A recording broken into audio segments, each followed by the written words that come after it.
In the previous episode, I spent a week in New Caledonia during the civil unrest of May 2024 and eventually left and sailed to Tanna Island in Vanuatu, which is the second most southerly island, arriving at the main town of Lanakal on the west side of the island, reputed to be a lousy anchorage, but the place to check in if you did not have permission ahead of time to go straight to Port Resolution Bay on the southeast corner near the volcano. I ended up anchoring right next to a steel cargo boat with a remarkably friendly crew. They are Nivans, and man, they are unloading concrete blocks. Here comes the little boat. They filled it up with concrete blocks, and now coming back out to do another run. It's a little beach I'm going to have to go into. It's the most god-awful anchorage, just in coral and debris and surf right next to me, reefs right behind me.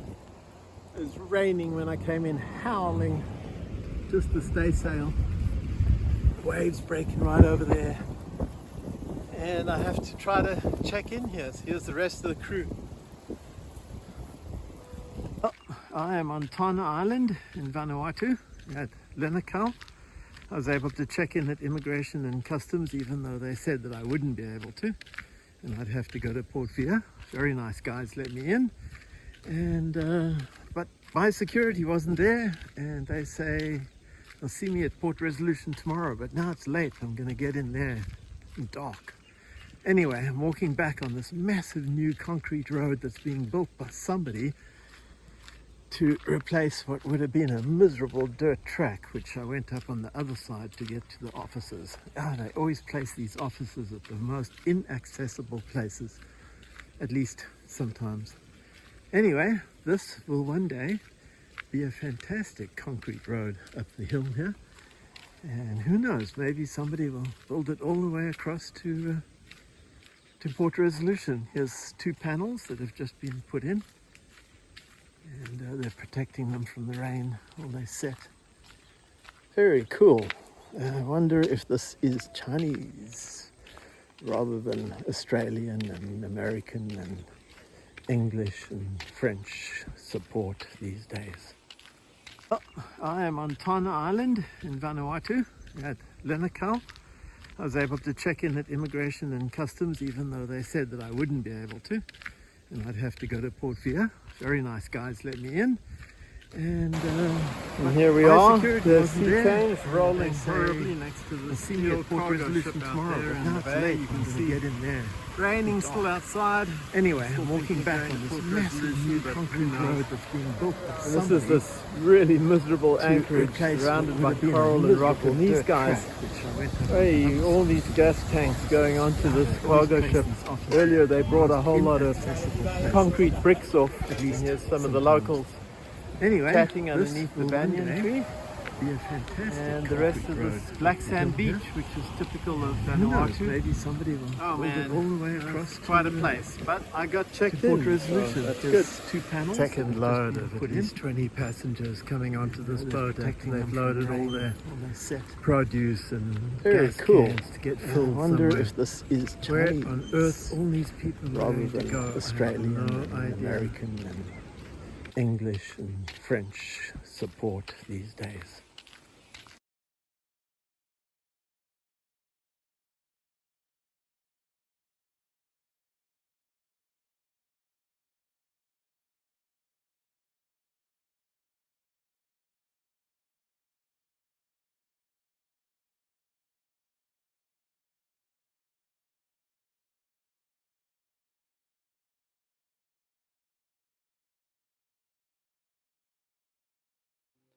I watched this from the privileged position of having my entire boat to myself, but that night was surprised by a massive squall that drove strong winds straight into the anchorage from the west.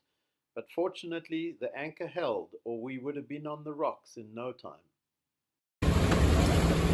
Friday the 24th of May, and in my demented state I decided to have a shot at sailing around the south end of Tanna Island, try to get around to Port Resolution, to try to catch the volcano tour today. and it's crazy rough. We have been beating our brains out for 5 hours now. We've got an hour to go. I mean, just look at this. Oh, man. And we can only do it because we have the motor running. And it's hard to see, but there's the point that we have to get around. Show it up there. And we wouldn't have made it except that we got a 5-degree wind shift right when we needed it about 15 minutes ago. But I mean, it's a gorgeous trade wind day, but you want to be running downwind in this, not beating against it. Aye. It's 12 o'clock now. Left at 7 this morning. Oish, oish, oish. Well, I'm really glad to be around that point. Without a wind shift, we wouldn't have made it. We've had to tack. There's little settlements all the way along the edge here. Here you can see the road the Chinese are building. They're actually big machines working on it right now. And oh, see if I can zoom in here.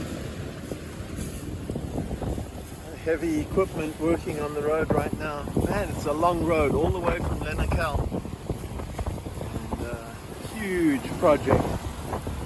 Another settlement there with a little road up to it.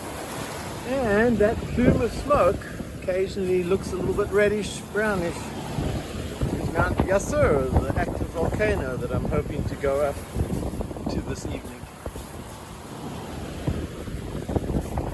And I made it to Port Resolution. There's the old extinct volcano there, and you just see some smoke on top of the hill here. That's Yasur, the live one. Unfortunately, looks like the tour's not going today, so all my efforts to get here in time were in vain. But hopefully they'll go tomorrow. It's a lovely beach here. Looks like I'll stay here for at least a few days. Looks like a really nice place.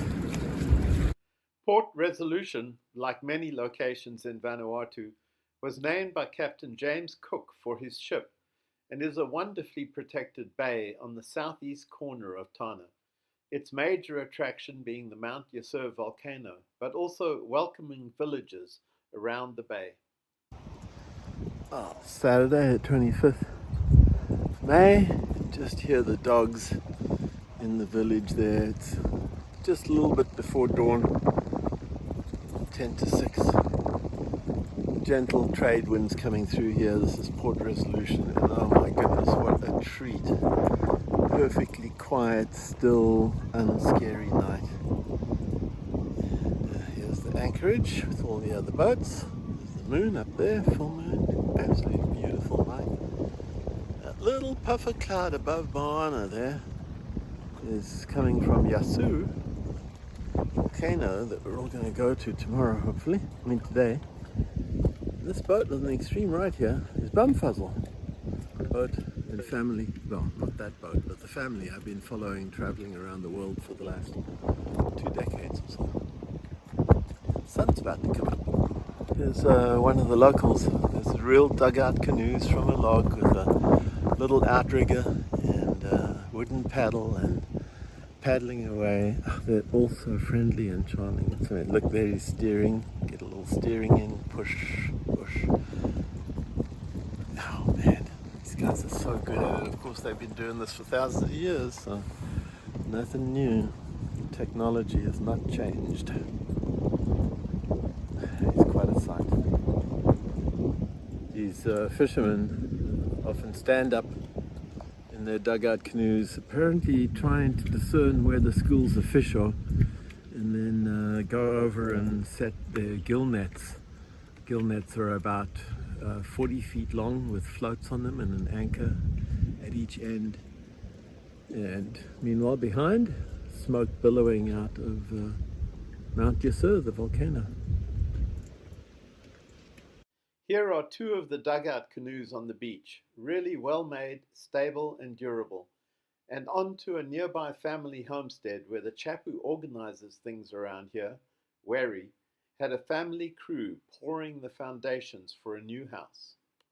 Guys are kind of like we don't have mixture. Yes, this is for mixing the sand and the cement and the coral. So they don't have a mixer, so they rotate all the material using this big tarpaulin. Look at this, because it's so heavy.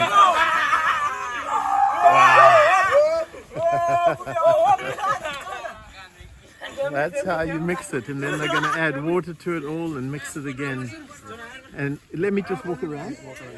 And so they are building a new house for this gentleman here and his eldest son, and it's going to be a substantial house with full foundations, and then it'll have concrete bricks up to about the same level as the corrugated iron there, and then a traditional wood and palm leaf roof.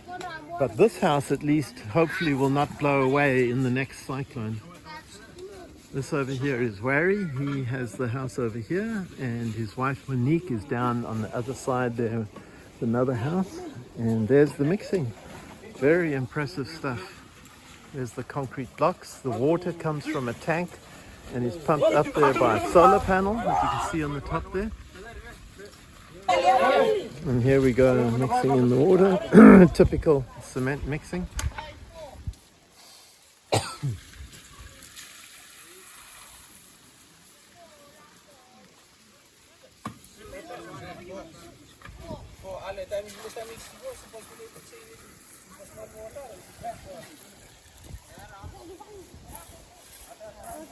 Everywhere in these villages there's dogs, and they're pretty aggressive. They fight with each other and they give you a good bark when you come around first. This poor dog has lost an eye.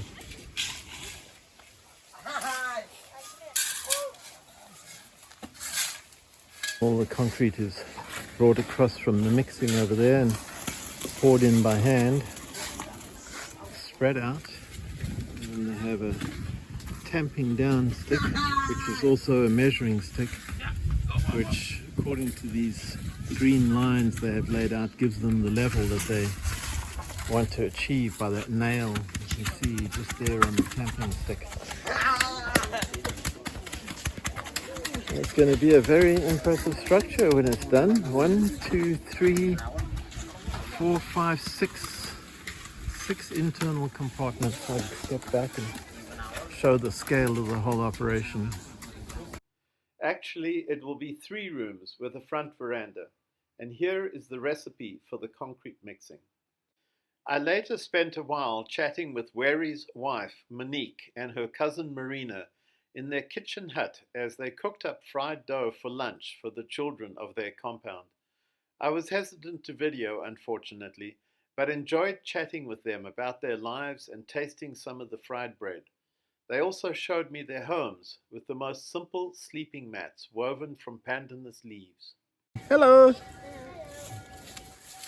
Check out this banyan tree. I mean, it is just absolutely humongous, and apparently there is a huge one on the other shore, which I'm not going to get to see, I don't think, north of Lenakal. This is the famous Port Resolution Yacht Club. It's completely destroyed in cyclones, double cyclones in 2022, and they are busy slowly rebuilding it. Right now they just have a wooden structure. See, they rescued some of the old flags and put them up. And here's the bricks ready to start trying to rebuild it more substantially. Just like I was seeing the house that's being built with the stone and the coral. Eventually they'll get some sand, presumably. And later on the beach, I met another family, and the chap showed me the small fish they are gill netting. 1 serves as a meal for a child, 2 or 3 for an adult, while sometimes other villagers with motorboats use them as bait for bigger quarry. That afternoon, we cruisers all gathered at the yacht club to pay our $100 each for the trip to the volcano in pickup trucks outfitted with benches and railings in the back. And here's the road we're going down. Pretty fast now, but sometimes it's crazy. And we have 3 vehicles. Behind us are the kids in 1 vehicle, and the other adults in the 3rd one. It's the kids' truck. The other truck is far behind us somewhere. This is the entrance to the national park. Pretty interesting. Welcome here into the park. The visitor center had some useful displays on the volcano and its surroundings, including this chart. Yasur is a remarkably stable volcano, being mostly at level 2, which is the highest level visits are allowed, and fortunately was the activity level this day. Here are Ali and Pat from Bumfuzzle, whose long-standing travel photo blog I still enjoy following, and the rest of the cruisers ready to reboard the trucks for the final leg up to the mountain.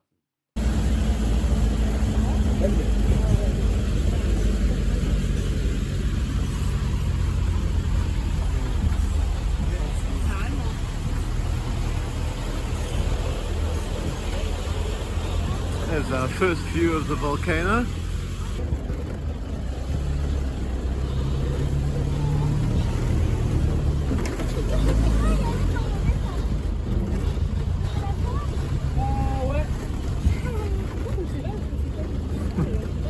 This is quite a road.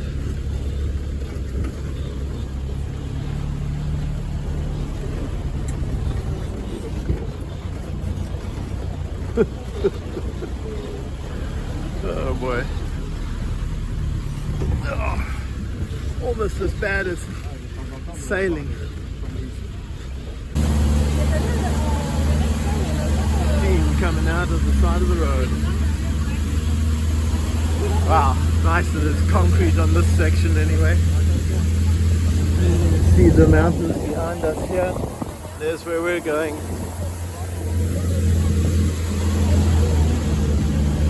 Up the volcano. Wow, what a landscape. And then there's the path up to the top. It's not exactly a long walk. And about half a kilometer total maybe. Oops, there we go. Wow. Wow.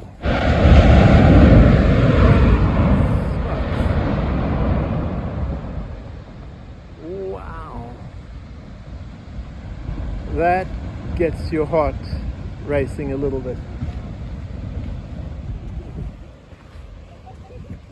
Whew. You can smell it. Here we go. That's another one. Whoa! There you go. There are rocks going up above the rim of the volcano. Woo! Trade winds are protecting us here from most of it, but I don't know, a real rock like that coming this way?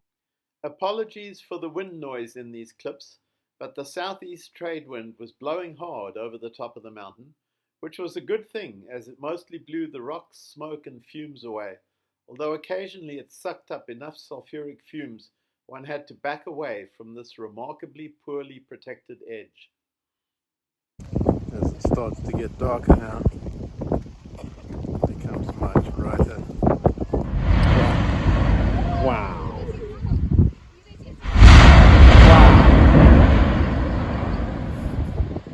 Right up to the rim. Alright.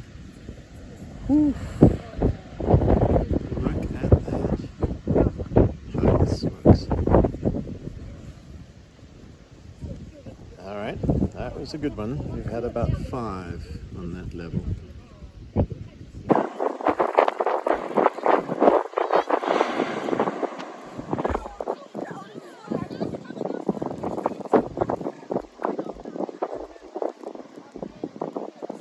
Wow, never get tired of that.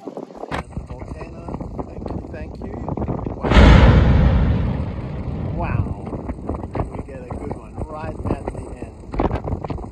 Awesome. Walking back down the volcano here.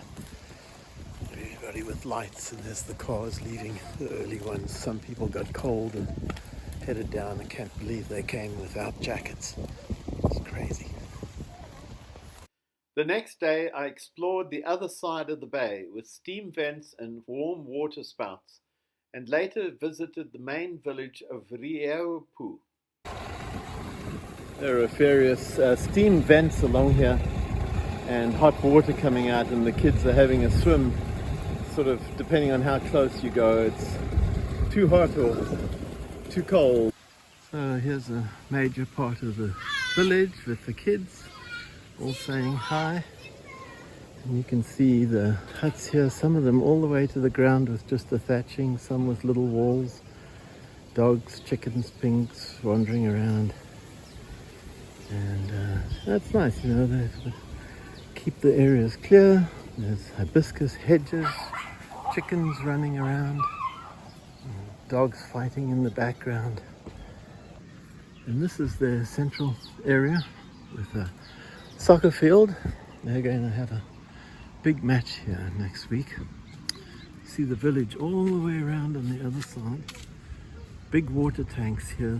Not sure where the water comes from, but they pump it up here. Must be a stream somewhere. This is an area where they do kava drinking. You can see all the stools around the fire where they would have drunk last night. And they have these half coconuts that they put the kava in. The pepper plant root that they chew and then spit out and semi-ferment. And there's another set over there with another fire. And there's another set over here with another fire. And there's two more over here. It's wonderful. It's quite a thing. Only the men are allowed to do it. And it's typically on the Friday, Saturday nights. Today's Sunday. Some nice bananas. Going to be ripe fairly soon. Chop the whole plant down to get them. And I'm coming down here to a white beach, which is a little unusual. These four girls in their Sunday best wanted to take pictures with me, one of them having a smartphone, so allowed me a picture of them. Oh, this is quite gorgeous, these massive pandanus and a bunch of palm trees. Very, very nice open grassy area. This apparently used to be a restaurant. Looks like it's non-functional now, but there's 4 buildings here maybe, I don't know. These look open and unoccupied at the moment. Maybe this was where the restaurant was down here. But indeed, it is a white sand beach.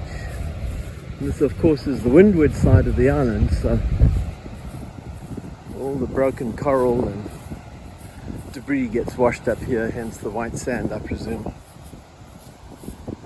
Now I just go down to the beach itself. Well, it's an absolutely gorgeous trade wind day. Beautiful sea and low tide. So I walked the entire beach, and this is just part of it. It goes at least double that on the other side. Oh, there's a considerable amount of the typical plastic debris, flotsam and jetsam on the beach, but it's actually not that bad considering that this is the first stop all the way from Fiji and Tonga and maybe even French Polynesia. So some of these things have gone a long, long way. Typically lots of shoes, flip-flops, sandals of various kinds, occasionally a gin bottle. I always check these in case there's a message in them, but no such luck. So yes, I think this was the restaurant. Not sure about that, but these are clearly accommodation that they built at enormous expense and now is not used anymore. I guess they were hoping to get tourists in here. And they're really nicely built. They've got foundations, very solid structures. Roofs are still sort of waterproof. Nice porch. And inside, at least in some of them, yeah, look at that. Queen, king, something, mattress, pillows over there, mosquito netting. There's some more pillows, and nobody's using all of this stuff. Ay, ay, ay, what a shame. And then at the back here, each of them has a sink and a toilet and a shower. Amazing. And the same thing over here, same idea. Really sad that they couldn't keep this going. I think COVID is what destroyed all of this and just never recovered. But the investment is enormous, and these are marvelous buildings. Very sad.